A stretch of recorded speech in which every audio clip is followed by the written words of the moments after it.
call that a robot? This is a robot.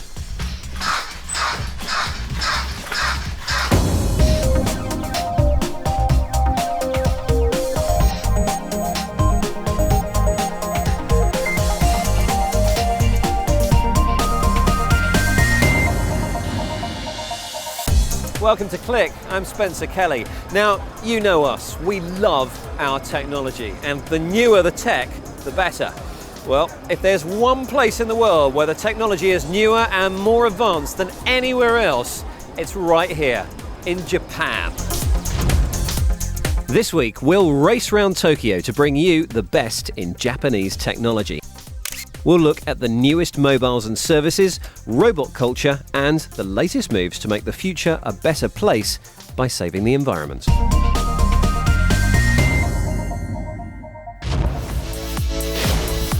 Come with us now as we depart Click's private airbase in London and head east to the land of the future. It's a country which has given us some of the most iconic video games of the past 4 decades. A place that's always ready to try the next big thing. こんにちは。ようこそ日本へ。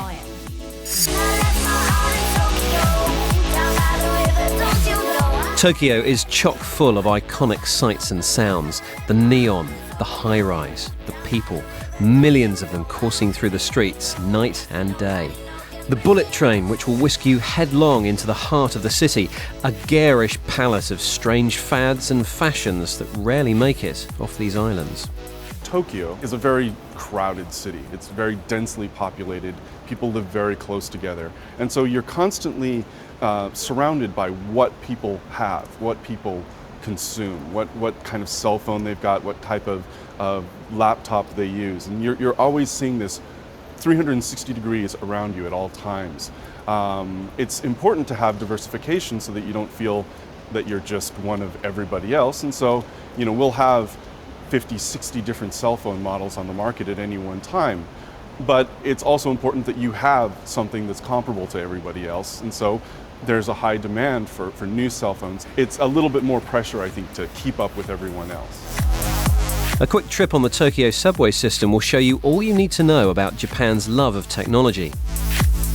Even before you travel, you can pay for your taxi, train ticket, even a soft drink without parting with any cash. Just wave your rechargeable e-wallet. It's welcome in many places and the closest thing to a cashless society I've seen.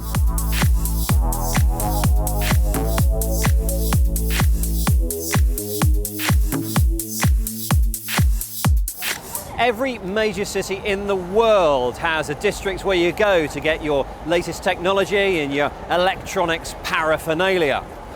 All of them pale into insignificance when you compare them to the mighty Akihabara. It's a labyrinth of small electronic shops and stalls typical of Southeast Asia. This is where you come for your spare parts, your components and your geek bling. It's a place to shop, hang out and play. Just behind the train station, in the shadow of the 9-story Yodobashi camera store, hundreds of Nintendo DS players stand silently inside an area specially reserved for fans of Dragon Quest. Here, they can wirelessly join each other in one massive gaming session.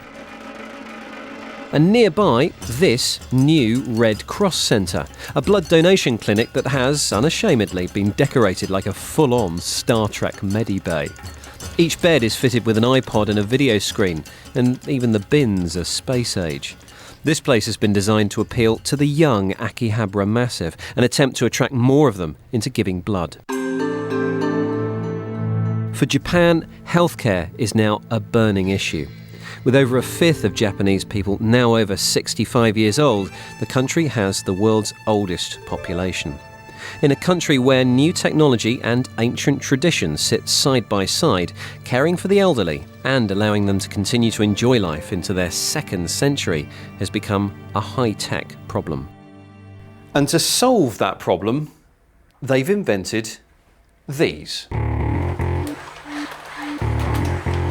These robotic legs will keep you mobile, even if you can't support your own weight. Sensors are attached to your skin to detect electrical muscle signals, meaning that the legs will move even if your legs can't. There's also a full power-assisted suit. Yeah, it's a blooming robot suit. Again, acting purely on muscle impulse, the wearer will be given new strength that old age can't take away. There's just one thing that concerns me. The company producing this suit shares its name with the one that will go on to build the Terminator and then destroy the world. Should we be worried? Now, we've timed our visit to Tokyo to coincide with Japan's annual technology expo, CEATEC. Smaller than many tech shows we visit, but rich in innovation nonetheless. This is where you get to see new products months or even years before they come to the West. For example, here's a laptop that will have you seeing double. This one will keep all your fingers busy with 2 touchpads, a multi-touch pad for use with Windows 7 and a scroll bar next to the screen. But along with the product launches, this is also where the tech companies show us they're working out, the fledgling technologies that are still in the research phase. Now, there's been a lot of work done recently on gesture recognition. For example, right now I'm navigating the globe using the flick of a wrist or the twist of a hand. And if I want to find out even more information about what I'm looking at, I can actually use 2 hands. Never mind work on the universal remote control, one day the controller could be your body. It's true that computers are getting better at recognising the human form, or at least bits of it. Future applications of gesture tech are almost limitless. Some are still a way off, some are nearly here. Some allow you to become a duck. So, time to dive into the Japanese tech scene.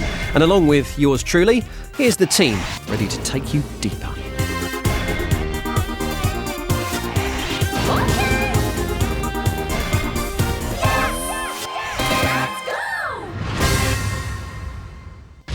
The mobile phone and the mobile internet device have changed the world. And as you'd expect, the Japanese have embraced both with suitable passion and enthusiasm.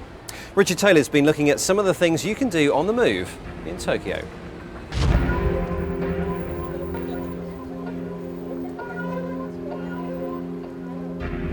If you ever doubted the impact of the mobile phone, well, where have you been all this time? 携帯 The Keitai isn't merely an accessory here, it's become the must-have personal companion for almost every Japanese adult. A result, perhaps, of its unique evolutionary path here. Japan is considered the Galapagos of the mobile industry. We've evolved heavily on our own. We've put certain features and functions which probably would only work in Japan, culture-wise. That means phenomena you just wouldn't see elsewhere, like commuters head down reading Japanese novels or manga on a 3-inch screen. And the e-wallet smart card, well, that's standard issue now on virtually all handsets. Soon GPS will be too. So if you're in the market for a mobile, how on earth do you differentiate one from another when there's a kaleidoscopic array on offer? Well, choose your defining feature. You're the bookish type, are you? Then this integrated e-book model might be up your street. More of a multimedia buff, are we? Well, how about this, sir? A high-def video camera for all you discerning sharpshooters. You prefer watching the moving image, do you? No problem, just get any handset equipped with 1seg, live streaming TV from 8 terrestrial channels. So much for the high street.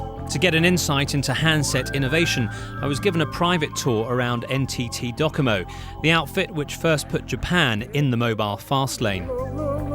Alongside the basic fare, namely the waterproof 8-megapixel solar charge models, sat more niche products, ones for the elderly. Or with built-in alarms, for example. A quick yank calls another number and transmits its position, courtesy of GPS. And just take a look at these concept models. This one splitting in 2, so you can watch a video on one half and use the other as a remote control. But it's not just all about the phones though. The add-ons and services on display at CEATEC highlight Japan's predilection for the quirky. This one will definitely appeal to the execs out there, using a phone's built-in motion sensor to monitor your golf swing, or mobile browsing through a catalogue with your body shape and face modelling the couture before you click through to buy.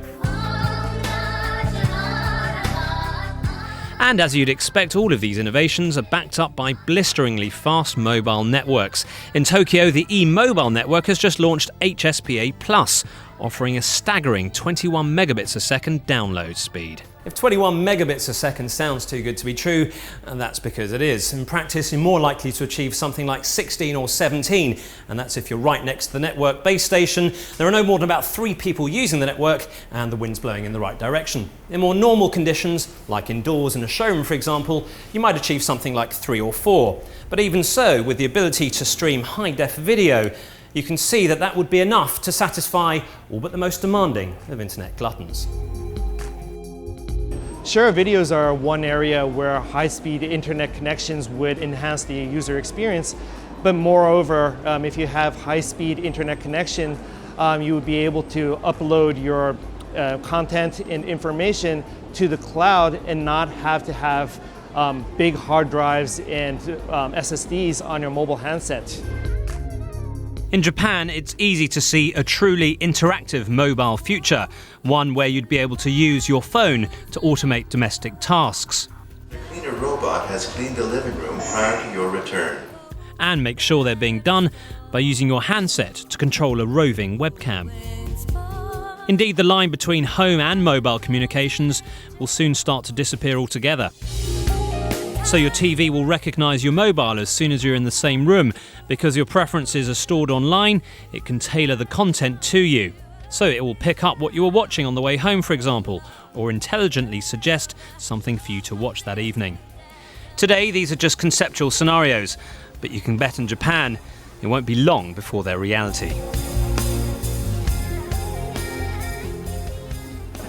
Richard Taylor, and we'll have much more from Japan in a couple of ticks. First, the latest technology news from around the world. We briefly mentioned Windows 7 earlier. Well, the operating system has been officially unleashed to the world. No doubt Microsoft will be hoping for a better reception than the one which greeted Vista. And let's face it, it couldn't get much worse. We covered its main features a while back. Check out our site for full coverage. And while you're at it, let us know your thoughts about 7 and we'll air them in an upcoming show. Not to be outdone, just as the suits in Seattle implement multi-touch into an OS, the cool cats down at Cupertino have shown off a multi-touch, wireless, buttonless mouse. The surface of Apple's so-called Magic Mouse acts as a multi-touch trackpad and comes as standard with new iMacs.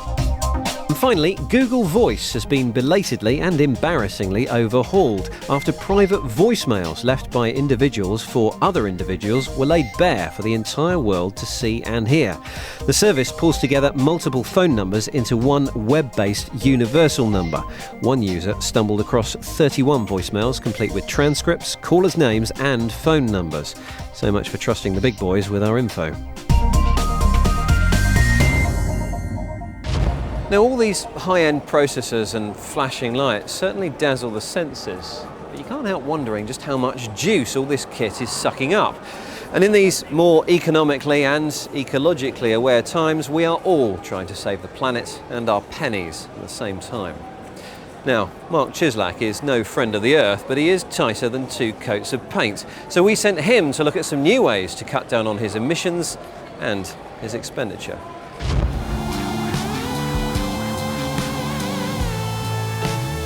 The 21st century home is packed to the rafters with electrical devices, from labour-saving kit in the kitchen to widescreen flashy TVs and computers, and of course the simple act of illuminating our homes requires power. Some of the major manufacturers at CEATEC are suggesting that alternative energy sources like wind and solar power could become commonplace as wind turbines and solar panels become cheaper.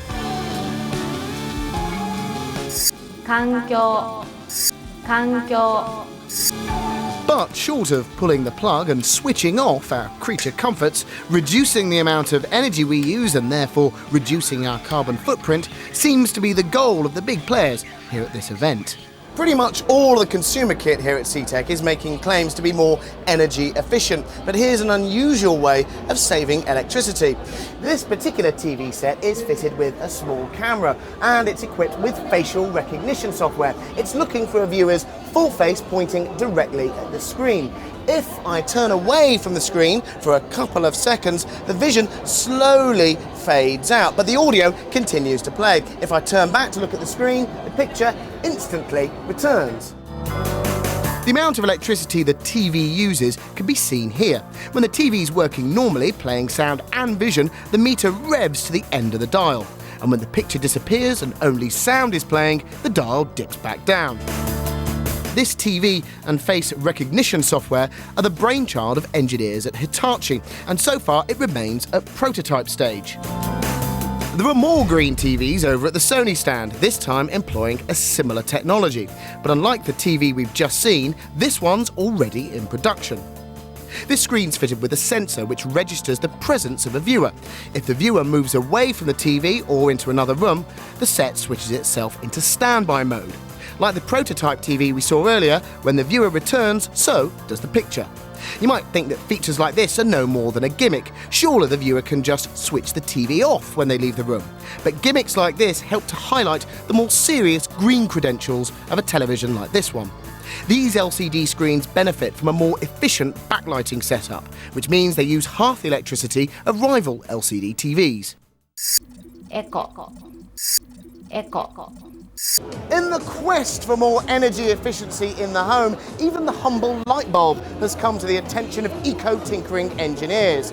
With the current crop of energy-efficient bulbs having disappointed because they take an awfully long time to warm up and achieve full brightness, and incandescent bulbs, well, they've been deemed too energy inefficient. It seems like the LED or light-emitting diode could have graduated from the small blinking light in the front of your stereo into fully-fledged, super bright light bulbs. Until now, LED light bulbs have remained something of a rarity as a result of the bulb's sky-high price tag. The manufacturers of the latest generation of LED lamps, about to be launched in Japan, claim they're 8 times more efficient than old-style incandescent and have up to a 19-year lifespan, which is 40 times longer than a common or garden bulb. Individual light-emitting diodes are clustered inside the bulbs, and the quality of light they produce is bright and the lamps are dimmable. Problem is, some of those small bulbs cost up to $40, so very friendly to the environment, not so friendly on your wallet.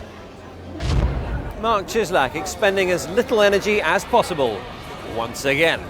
Okay, there's one major area of Japanese popular tech culture that we haven't touched on yet, and it's high time we did. So, they're charging their batteries, and now they're full of energy. These are the robots. In a tiny Tokyo office, a mannequin strikes a pose. But there's something strange going on here. I'm sure of it. The Pallet robot is the brainchild of small startup Flower Robotics, and the robot itself is no dummy. When dressed appropriately in a shop window, it'll model the clothes in a variety of poses, and by watching the reaction of passers-by through a camera, it'll learn which poses are best at capturing and holding attention. Now, for those of you who think that we enjoy palatial accommodation when we go abroad, let me just show you the size of a typical Japanese business hotel room. There's no space even to put my suitcase away. But although the in-room facilities may be diminutive, according to the brochure, even this hotel has its windows cleaned by robots. Surely they can't be serious.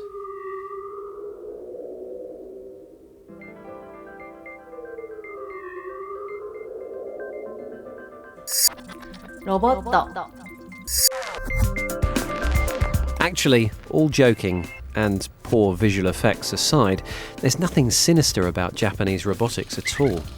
Religion and popular culture have both contributed to a very different view of robots to that in the West.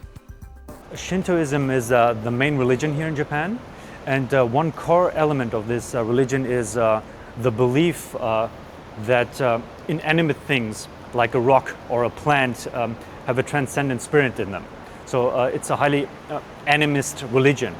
And if you translate this to robotics, it means that Japanese people have no problem in believing that robots in the near future might have a personality, which is a thought that most of Western people are afraid of.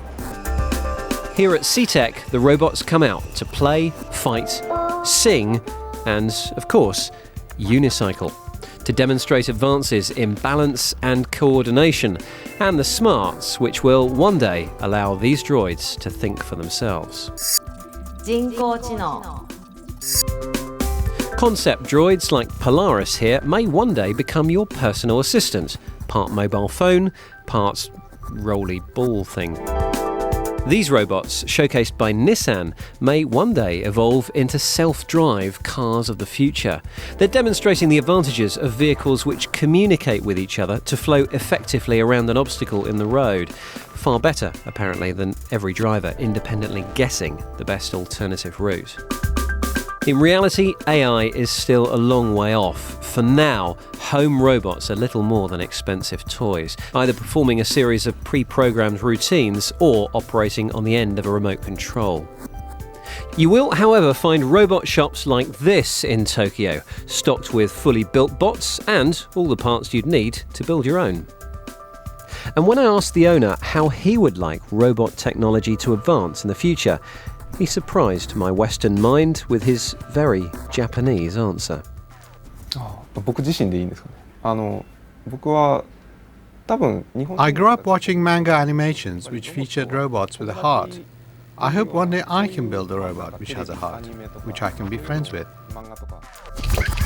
If robots do ever become intelligent, I'm sure Japan will greet them with open arms. For now, though, it is all still very much work in progress. And I'm afraid that's it from Click in Japan for now. Hope you've enjoyed our really quick tour of the newest tech in Tokyo. There'll be more to come in the next few weeks.